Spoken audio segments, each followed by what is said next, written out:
بسم اللہ الرحمن الرحیم۔ شروع کرتی ہوں اللہ کے نام سے جو بڑا مہربان اور نہایت رحم کرنے والا ہے۔ دنیا میں سچائی اور ایمانداری کو اعلیٰ ترین اوصاف میں شمار کیا جاتا ہے، مگر اس کے برعکس جھوٹ اور دھوکہ دہی وہ برائیاں ہیں جو نہ صرف فرد بلکہ پورے معاشرے کو برباد کر سکتی ہیں۔ جھوٹا انسان وہ ہوتا ہے جو دانستہ یا غیر دانستہ طور پر حقیقت کو چھپاتا ہے، غلط بیانی کرتا ہے یا دوسروں کو دھوکہ دیتا ہے۔ جھوٹ کی وجوہات۔ جھوٹ بولنے کے کئی اسباب ہو سکتے ہیں جن میں درج ذیل اہم ہیں۔ ذاتی مفاد۔ بعض لوگ اپنے فائدے کے لیے جھوٹ بولتے ہیں، چاہے وہ کاروبار میں ہو، ملازمت میں یا تعلقات میں۔ خوف۔ لوگ اکثر کسی سزا یا نقصان سے بچنے کے لیے جھوٹ کا سہارا لیتے ہیں۔ دوسروں کو متاثر کرنے کی خواہش۔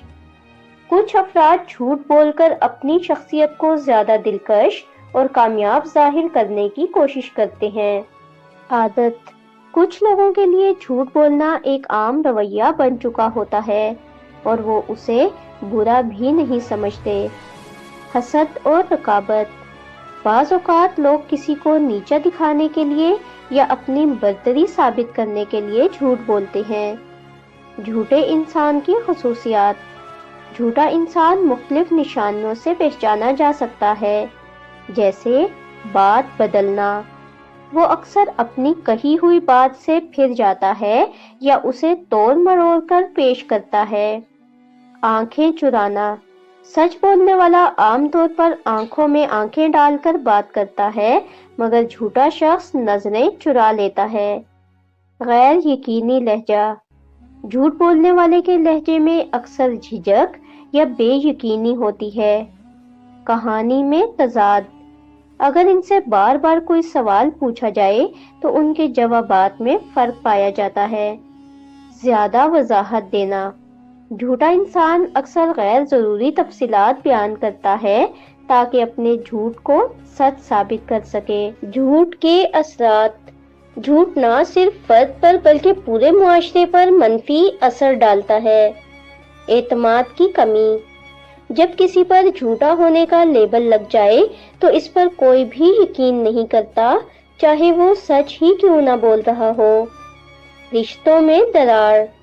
جھوٹ سے تعلقات میں بد اعتمادی پیدا ہوتی ہے جو بالآخر رشتوں کے ٹوٹنے کا باعث بنتی ہے۔ معاشرتی بگاڑ۔ اگر معاشرے میں جھوٹ عام ہو جائے تو انصاف ختم ہو جاتا ہے اور سچائی کی قدر نہیں رہتی۔ اخلاقی زوال۔ جھوٹ بولنے والا رفتہ رفتہ دیگر برائیوں میں بھی مبتلا ہو جاتا ہے، جیسے فریب، دھوکہ دہی اور بے ایمانی۔ جھوٹ سے بچنے کے طریقے۔ جھوٹ کو ختم کرنے کے لیے ضروری ہے کہ ہم خود کو اور اپنے معاشرے کو سچائی کی اہمیت سے آگاہ کریں۔ اس کے لیے درج ذیل اقدامات کیے جا سکتے ہیں۔ سچ بولنے کی عادت ڈالیں۔ اگرچہ سچ بولنا بعض اوقات مشکل ہوتا ہے، لیکن یہ ہمیشہ بہترین راستہ ہوتا ہے۔ خوف پر قابو پائیں۔ اکثر لوگ سزا یا نقصان کے ڈر سے جھوٹ بولتے ہیں، مگر اگر ہم اپنے خوف پر قابو پا لیں تو جھوٹ سے بچ سکتے ہیں۔ ذہنی تربیت۔ بچوں کو بچپن سے ہی سچ بولنے کی ترغیب دی جائے تاکہ وہ ایمانداری کو اپنی زندگی کا حصہ بنا سکیں۔ اخلاقی تعلیم۔ تعلیمی اداروں میں جھوٹ کے نقصانات اور سچائی کے فوائد کے بارے میں شعور پیدا کیا جائے۔ اپنے ضمیر کو زندہ رکھیں۔ جب انسان کا ضمیر بیدار ہو تو وہ جھوٹ بولنے سے پہلے ضرور سوچے گا۔ جھوٹ ایک ایسی برائی ہے جو معاشرے میں بگاڑ پیدا کرتی ہے اور انسان کی شخصیت کو تباہ کر دیتی ہے۔ جھوٹے انسان کی زندگی پریشانیوں سے بھری ہوتی ہے کیونکہ اسے ہمیشہ اپنے جھوٹ کو چھپانے کے لیے مزید جھوٹ بولنے پڑتے ہیں۔ اگر ہم ایک بہتر اور پرامن معاشرہ چاہتے ہیں تو ہمیں سچائی کو اپنانا ہوگا اور جھوٹ سے بچنا ہوگا۔ صرف سچ ہی وہ روشنی ہے جو اندھیروں میں راستہ دکھا سکتی ہے۔ اگر آپ کو ہماری ویڈیوز اچھی لگتی ہیں اور آپ نے ابھی تک ہمارا چینل سبسکرائب نہیں کیا تو برائے مہربانی چینل کو سبسکرائب کر دیں اور ویڈیو کو لائک کر دیں۔ شکریہ۔